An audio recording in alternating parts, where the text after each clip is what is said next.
between 2006 and 2016, Google's behaviour was illegal under EU antitrust rules. It prevented its rivals from having a chance to innovate and to compete in the market on their merits.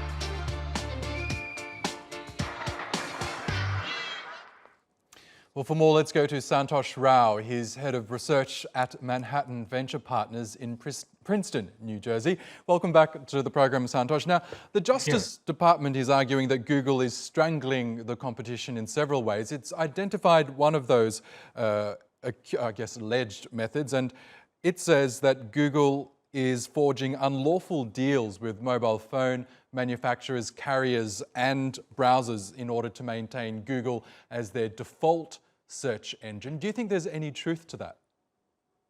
Well, we'll have to see that. I mean, we have to get to the inner nuances of how deals are structured. But on the face of it, I'm willing to buy Google's argument that they don't throttle anybody. Everybody has a choice. They can go out and get their own. People come to them because they are the best. So I think that's where the argument is going to come. I mean, they're saying, hey, everybody's willing to go. Yes, they own Android, and there is a little bit of gray area there. Maybe they violated a few things, but that doesn't require them to be broken up. Maybe a few things have to be unbundled from their total offerings, just like Microsoft did. So I think that's where we are heading, essentially, where you really can't bundle everything. When the cell phones are sold, you cannot have Google as your default search engine, so things like that. So I think a lot of that has to be worked out. I think things can be worked out outside of just breaking it up. So let's see where that goes. Yes, let's look at Google's initial response, because it says that the lawsuit is deeply flawed. It says, as you pointed out, that people use Google because they choose to, not because they're forced to or because there aren't any alternatives. But doesn't that argument oversimplify the point? Because the Justice Department isn't arguing against Google's popularity. It's saying that it's abusing its dominance in the search market in order to further its gains and maintain that monopoly, isn't it? Yeah, but they got there not because they did anything unlawful. It's just the market is the way it is. The technology is the way it is.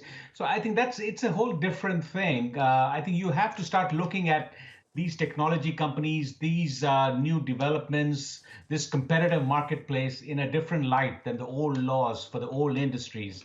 So I think that's where we are headed. I think tomorrow someone can come up with a much better technology and displace Google. Just like TikTok was almost ready to displace Facebook as one of the social media apps.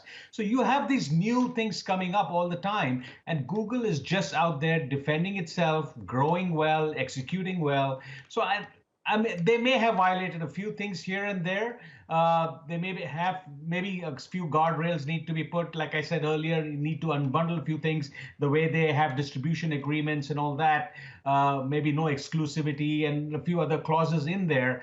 But overall, I think Google has the right to go out, compete aggressively, make alliances, build alliances, make acquisitions. I think that's what it comes down to. Is Google allowed to grow and get very good at what it does? I don't think Justice Department can come in and say, hey, what you're doing is wrong because you're just too good.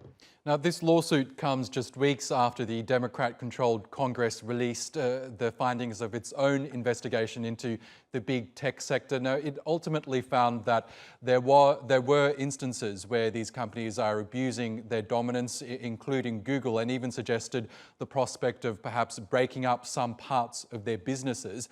Now that the Republicans have joined in, the Trump administration seems to be targeting Google. Do you think there is this bipartisan appetite to really look at the big tech sector and impose some sort of reforms? Yes, there is. I mean, I'm not saying these companies are doing everything right. I'm not saying that in the sense that their power is very big, especially in the media sector, where they are dominant. They control the narrative everywhere. All these social media companies. So I think something needs to be put in there. There is unanimous consent that something needs to be done for them to be, they're not just technology companies, they are media companies at this point. So I think they need to be monitored in that sense. So there's a big political element to this whole struggle, because this investigation has been going on for a while. I think FTC did their own research, and they dropped the case. They said they didn't find anything. They left the case open at 2 or 3 years back. I think the Justice Department picked it up from there. So there are a lot of gray areas. It's not cut and dry. So we'll see where it goes. There are some issues, definitely, but does it require breakup or does it require unbundling? I think that's where I stand. I think a little bit of unbundling and better agreements, some guardrails around makes sense. Okay, so let's see how this lawsuit proceeds. Santosh Rao, a pleasure as always. Thank you. Thank you. Thanks for having me.